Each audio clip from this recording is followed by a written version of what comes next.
Hi friends, welcome back to my channel. இன்றைக்கி நம்ம பார்க்க போது ரொம்பவே சிம்பிளான ஒரு சைட் டிஷ் ரெசிபி தாங்க.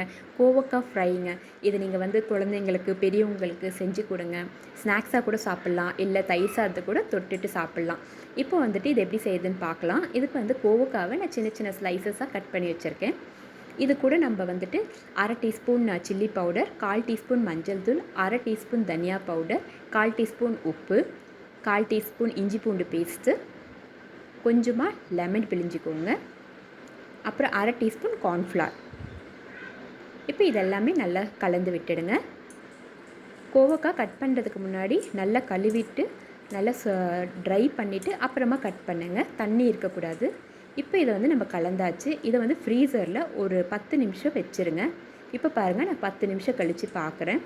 இப்போ ஸ்டவ் ஆன் பண்ணி கடாய் வச்சுக்கோங்க. அதில் 4 கரண்டி எண்ணெய் ஊற்றிடுங்க. எண்ணெய் நல்லா காஞ்சதுக்கப்புறம் இந்த கோவக்காவை நீங்கள் அதில் போட்டு ஃப்ரை பண்ணி எடுங்க. இது மீடியம் ஃப்ளேமில் வச்சு பண்ணுங்கள். என்ன பொரியல் செய்யறதுனே தெரியலன்றப்போ இந்த மாதிரி நம்ம சிம்பிளாக கோவக்காய் ஃப்ரை செஞ்சு சாப்பிட்லாம்.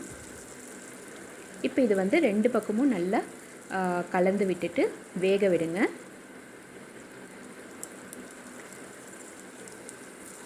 இப்போ பாருங்கள், நம்மளுக்கு கோவக்காய் நல்லாவே ஃப்ரை ஆகிடுச்சு.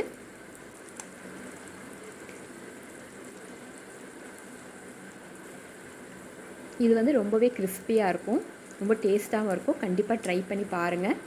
அவ்வளோதாங்க, நம்ம கோவக்காய் ஃப்ரை ரெடி ஆகிடுச்சு. அப்புறம் நம்ம சேனலை இதுவரையும் சப்ஸ்கிரைப் பண்ணலைன்னா மறக்காமல் சப்ஸ்கிரைப் பண்ணிடுங்க. இந்த வீடியோ உங்களுக்கு பிடிச்சிருந்தா லைக் பண்ணுங்கள், ஷேர் பண்ணுங்கள். அப்புறம் வேற ஒரு வீடியோவில் நம்ம பார்ப்போம். தேங்க்ஸ் ஃபார் வாட்சிங். Have a nice day.